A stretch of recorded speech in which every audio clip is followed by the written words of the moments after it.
There are two roads to a football title. One, outscore everybody. Two, prevent the other team from scoring. The Houston Oilers, with an opportunistic young defense, gave up fewer points than any team in American Football League history. The pass interception was their home run. They had to play defense. Their offense was 8th in a 9-team league. Their quarterback, Pete Beathard, didn't put on a Houston uniform till mid-season. He adapted quickly.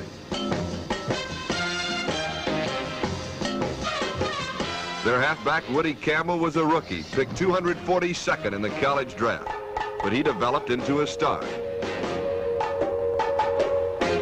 An unknown in 1966, fullback Hoyle Granger became the league's second-best rusher. Thus, a devastating defense, a late developing offense provided Houston with their Eastern Division title. The Oakland Raiders traveled a somewhat different route to their title. They played great defense. They dropped enemy quarterbacks a league record 67 times.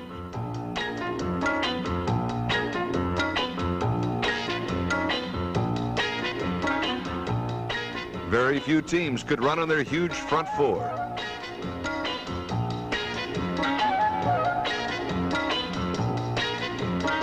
Or pass against their cat-quick secondary.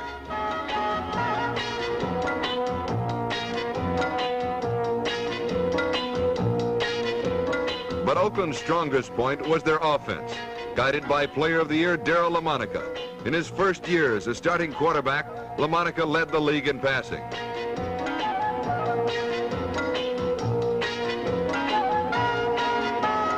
He tossed for 30 touchdowns.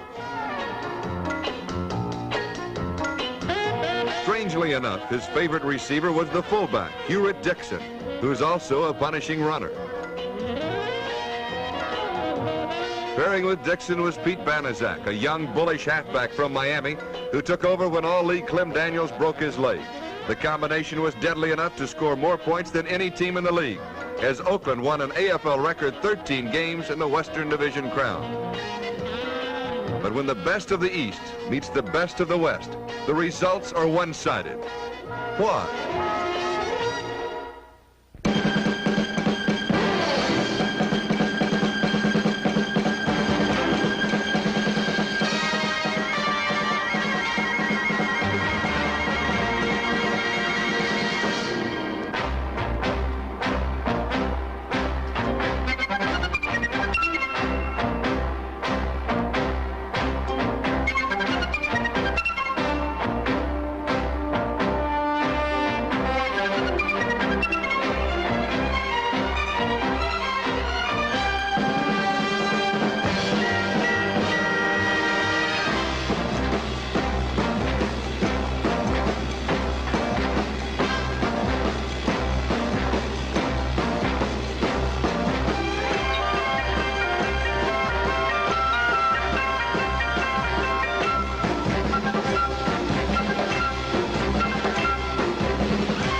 Oakland's new Coliseum fills to capacity. More than 53,000 fans enter the modern stadium, most of them confident that the Raiders will win their first American Football League title. The mood is festive.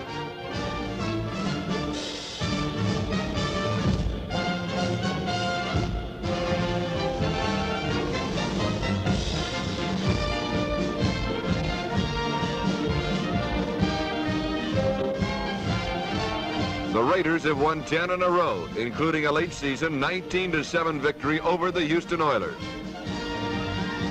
The Oakland players radiate confidence as they warm up. After beating every team in the league at least once, the Raiders seem relaxed and well prepared.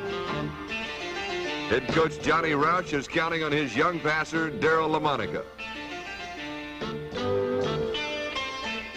Houston's quarterback is Pete Beathard, who, like LaMonica, is finishing his first season as a starter. On these two somewhat untested arms will depend much of the outcome of this 8th American Football League championship game. Our entire Oakland Raider team was well prepared for the ball game. We were very confident, and especially our defense. We felt that we could hold her running to a minimum, and that we could hold them 10 points or less. We knew that if we could stop Granger, who is one of the best fullbacks in our league, that we could contain him pretty well. And how they stop Granger. Every time number 32 touches the pigskin, there are black shirts to sit him down.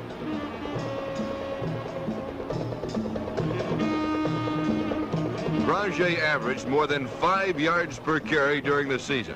His average for this game is slightly more than 1 yard per carry. By simply overpowering the Houston blockers, the Raiders limit the Oiler fullback to a sparse 19 yards gain. Halfback Woody Campbell fared no better. He was not permitted his heralded long gains. The entire Houston running attack, which led the league in 1967, was handcuffed with a mere 38 yards.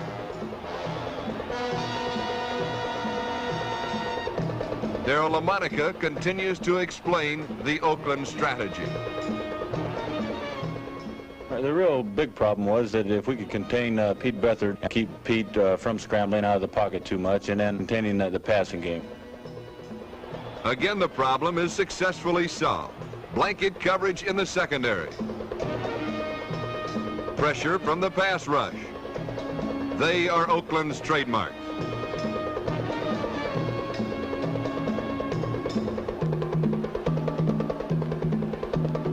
But the pass rush is not just to force a hurried throw.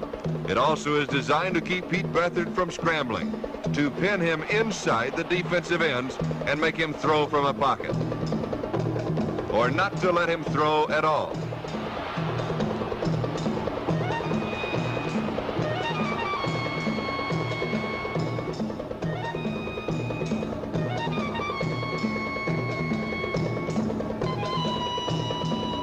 When he does break free, the Raiders are there to smother any further gain.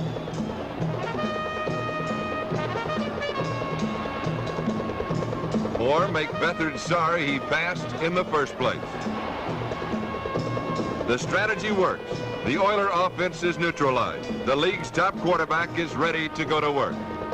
Our game plan was basically to experiment a little bit. We felt that we could run on them as well as throw on them. And of course, I probed a little bit to find the weaknesses that I did find. I found to our left side, their defensive right side, we did find some weaknesses off tackle and on our sweeps to the left side. So quarterback never bites the hand that feeds him, so I stayed after. Proving LaMonica's strategy correct, Oakland's fine runners found plenty of room over Houston's defensive right side. With rookie guard Gene Upshaw, number 63, leading the way, Oakland's power sweeps battered Houston's right side for valuable yards. But there is more to LaMonica's analysis. We worked their middle over and primarily our left side.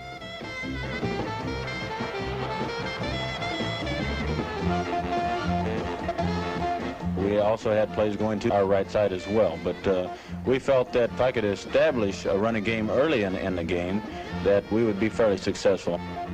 The strategy is complete. The Raiders have their blueprint for victory. The record crowd joins coaches Johnny Roush of Oakland and Wally Lim of Houston, sharing the tenseness of the opening kickoff. The winner goes to Miami to represent the American Football League in the Super Bowl. The loser goes home.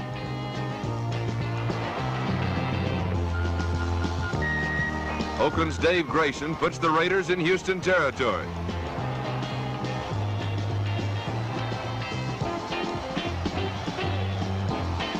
Now the probing begins. LaMonica sends his fullback, Hugh Dixon, into the middle of the Houston line. On 2nd and 6, LaMonica tests the Oilers' strength, their pass defense. Fred Biletnikoff is there for 9.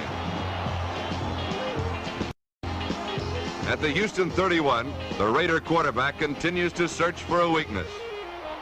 The throw is incomplete. Oakland's probing offense can't penetrate any further. Former Oiler George Blanda tries a 38-yard field goal that sails off to the right.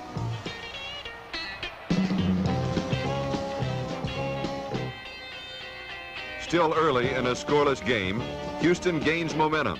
Pete Beathard, it's Woody Campbell for 5.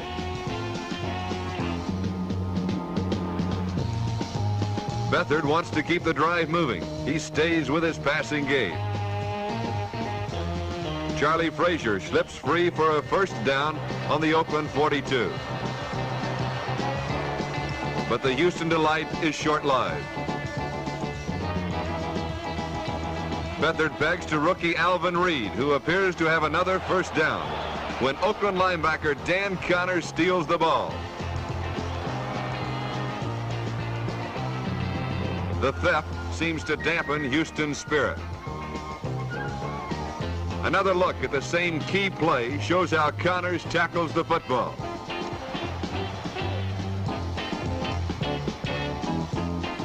The daring maneuver pays off for the Raiders.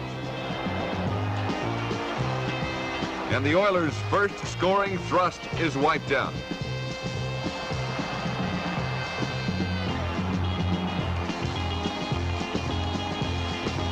Darryl LaMonica confidently begins to take charge. A bullet to Billy Cannon, who's wide open, gobbles up 21 yards.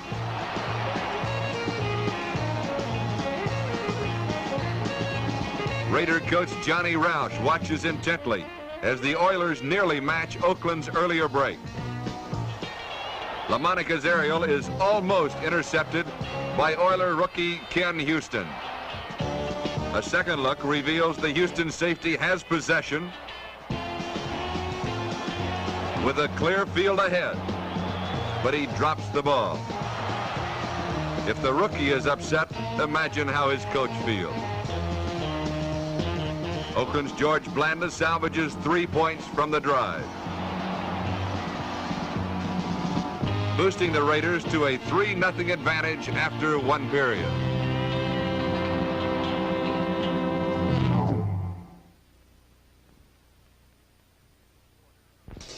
If any quarter of any championship game started out with a bigger explosion, it has gone unnoticed.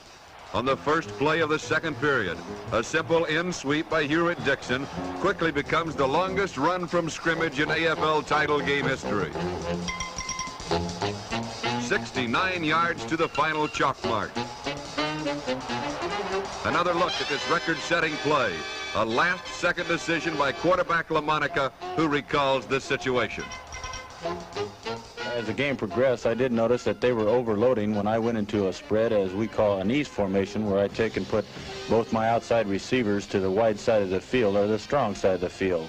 I did this, and they overshifted, and I got up to the line of scrimmage, and they were giving us what we call a strong dog. They were bringing their strong backer, Webster, also their middle linebacker. And so when I saw this, that I audibilized out of the play that I had and called an end sweep to their weak side or back into the short side of our field. We packed everybody down in the middle. We cut off their pursuit. And Pete Banaszak made the real big key block on the play. He had the lead block. He chopped down their linebacker. Gene Upshaw, our left guard, came out clean and turned it around. After that, it was just clear sailing for Hewitt Dixon, who is a great runner and showed his speed.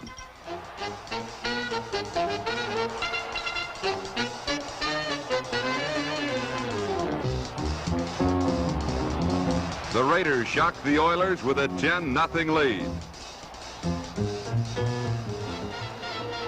3 more times, the Raider defense chokes off Houston drives, and Oakland regains possession the 3rd time for keeps.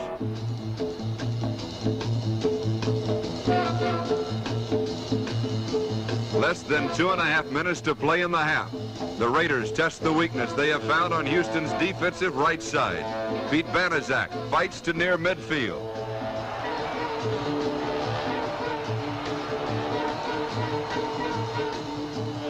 Then Dixon dances through white jerseys to the Oiler 41.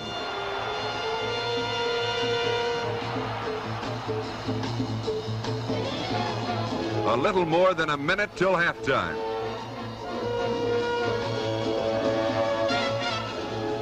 Again, Dixon. Again, Houston's right side. And again, this time, Pete Banaszak carries to the Oilers 17, where it's 4th and 1 with time running out. Now is the time to dig deep for that game breaker, the one play the enemy is not expecting. 18 seconds, and here comes Coach Rauch's decision. A fake field goal with LaMonica rolling out. Dave Kasurik is wide open, chased only by a Houston tackle, George Rice.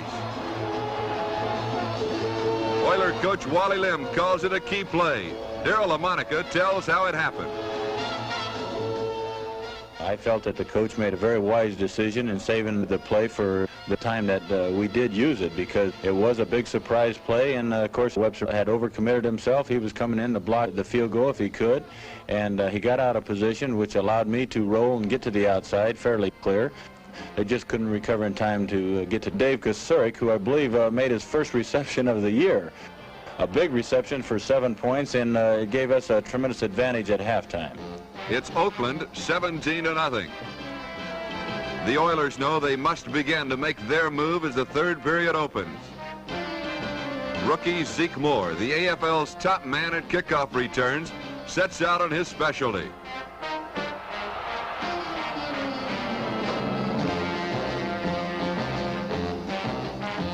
But Dwayne Benson slams into Moore, popping the ball loose. Ken Herrock recovers for Oakland on the Houston 29.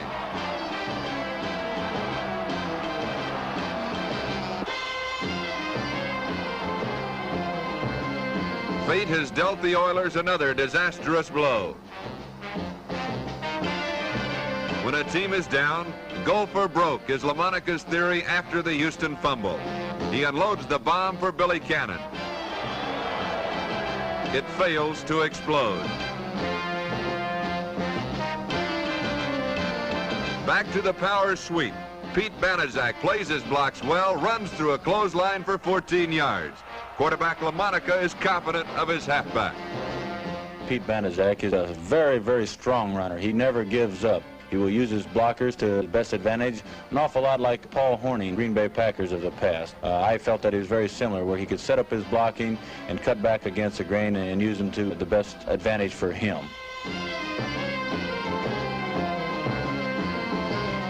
From the Houston 7, LaMonica fakes to Banaszak, then scrambles for a first down on the Oiler 2.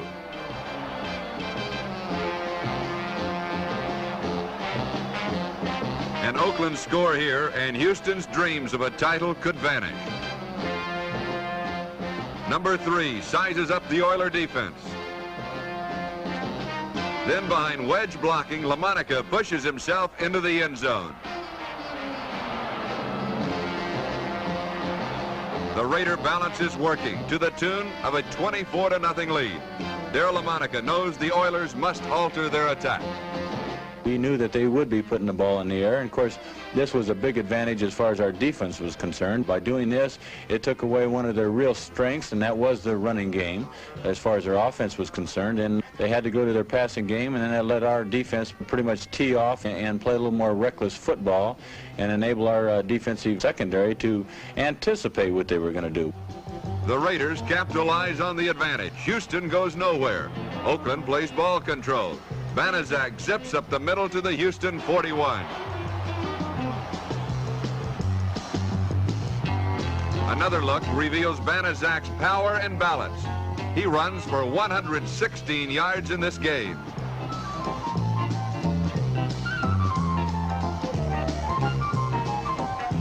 Leading 24-0, LaMonica isn't content to simply stay on the ground.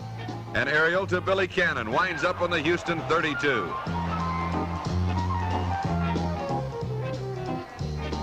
A little more trickery with flanker Fred Biletnikoff, the intended hero.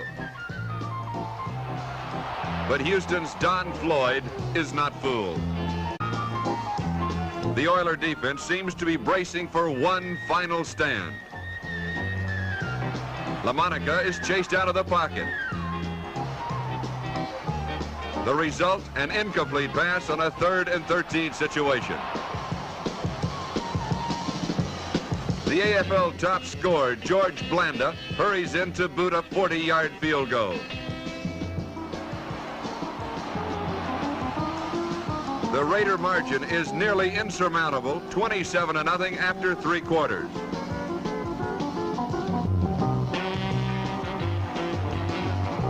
Darryl LaMonica knows how Blanda enjoys beating his former mate. Anytime that you do get traded from one ball club, it gives you an added incentive to go back and want to be at your best against that particular team and to beat that team. This was the case with George Blanda, not only during league play, where he kicked 4 field goals to beat Houston, but also in the championship game, where he again kicked 4 field goals to help us defeat Houston in the real big game. George has a tremendous leg. He's a great kicker, but even more so, he's a great competitor. I can't stress this point enough on George because he plays only to win. And, of course, in football, I think in anything, this is the only way to play it. He's always in there, and he'll give you 100% at all times. Blanda's 4 field goals personally outscore the Oilers. In the final period, Houston mounts a drive. Sid Blank sweeps to the Raider 39. Rookie linebacker George Webster urges his club to score. Pete Beathard has the same idea, but it takes a pass interference penalty against Oakland's Dave Grayson at the 5 to set up the Oilers.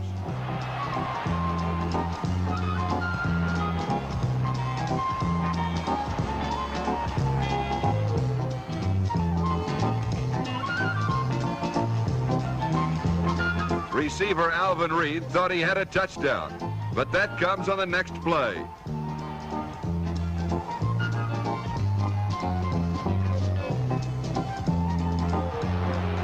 Beathard flips to Charlie Frazier for the tally. The Oilers have a long way to go, trailing 30-7.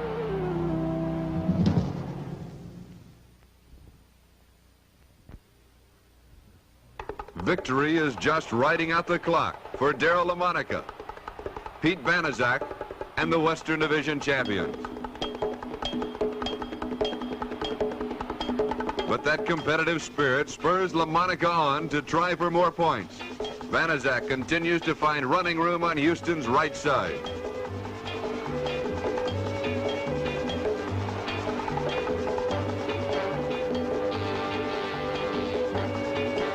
At the Oiler 12, LaMonica counters to the defender's strength, their left side. Bill Miller is open for the score.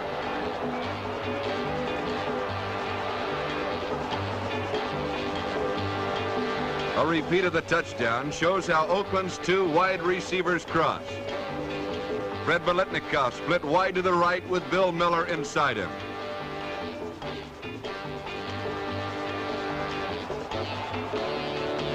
A perfect pass means 6 more points for the Raiders. As the seconds die into the Oakland night, the dream that brought Houston from last place in 1966 to first in 1967 ends abruptly, 40-7.